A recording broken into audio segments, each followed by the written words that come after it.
Thank you for checking out this channel. If you are new here, hi, I'm Jennifer and Makay. I make educational and inspirational content. So if you don't want to miss any of our uploads, please hit the subscribe button and hit that notification bell. Welcome to 88.8 Success Radio Eskwela Station. A great afternoon to you kids. It has been a while since we have seen each other in school. This time, we will try a new way of learning through this radio broadcast. This is Jennifer and Makay, and I will go along with you as we study a topic from the most essential learning competency. Identify and compare the movements of objects in different paths. Today is April 6, 2021. Let us fill the day with a simple exercise.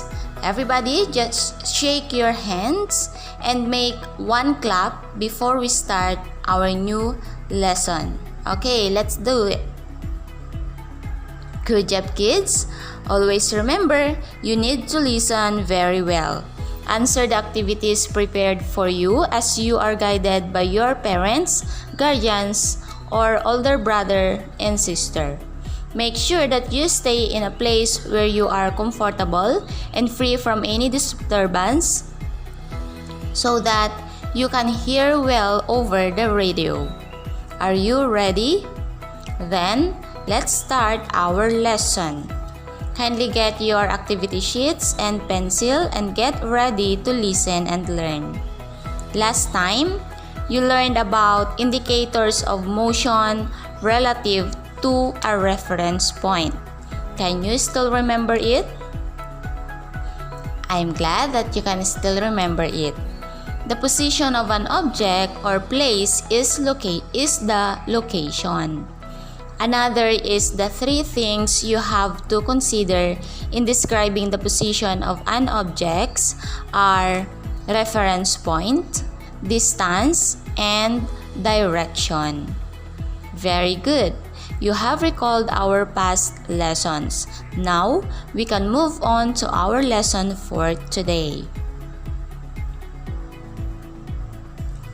Later on, you will have another activity, so listen very well.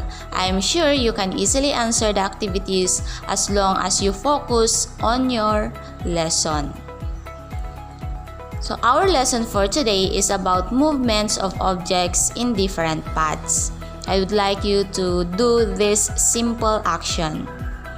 Go to your door and close it if it is open, and if it is closed, you open it. When you do the movement, do you go straight or not?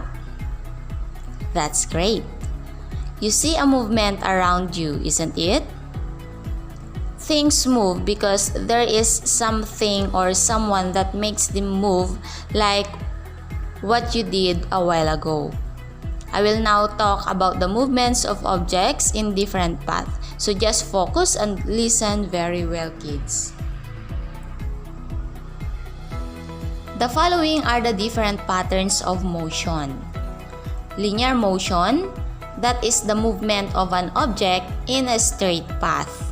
For example, a kid running forward in a straight line is doing a line motion or linear motion. Second is the circular motion. Circular motion is a movement of object in a circle or rotation path. So for example, a moving Ferris wheel is moving in a circular path, which means the movement is in circle. That is circular path. Next is zigzag motion. Zigzag motion is a motion in which the path is making sharp angles. For example, a bus traveling in a zigzag road, that is zigzag path. Number 4, up and down motion. So up and down motion is a motion showing upward and downward or alternate movement. For example, sitting and playing in a seesaw. It is moving in an up and down path. Another example is an elevator going up and down. That is up and down path or up and down motion. Number 5, back and forth motion. So back and forth motion is a motion repeatedly moving in one direction and in an opposite direction. For example, an old woman sitting on a rock chair. The back and forth motion of the rocking chair creates a back and forth path. Another example is swinging back and forth. Can you say again the 5 patterns of motion? Very good.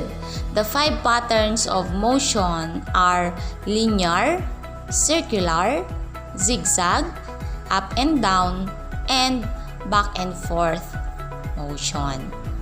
Did you understand the 5 patterns of motion? Very good. So now, let's move on to the next activity or to the activity about the 5 patterns of motion. So prepare your learning activity sheet and pencil. We will now start with part 1 of the learning activity sheet. Direction. Analyze each situation. Draw the path of motion in each picture below. Use the box provided to draw your answer. Number 1, striking lightning. Number 2, balancing scale. Number 3, spinning windmill. Number 4, moving bus. Number 5, kids playing on the swing. Okay, now let's go to part 2 of your learning activity sheet. So, this is the direction. Read and answer the following questions. Encircle the letter of the correct answer. So, make sure that your coloring materials are ready. Okay, so let's start. Number 1, June is driving his car in a circular path. The motion of the car is blank. A, back and forth. B, circular. C, linear. D, up and down. Number 2, LeBron is running straight forward. What motion is evident in his movement? A, back and forth. B, linear. C, circular. D, zigzag. Number 3, your mom got her ECG result. How will you describe its movement? A, back and forth. B, linear. C, circular. D, zigzag. Number 4, in your science class, you have watched a video of a space shuttle flying up the sky. What is its motion? A, back and forth. B, up and down. C, circular. D, zigzag.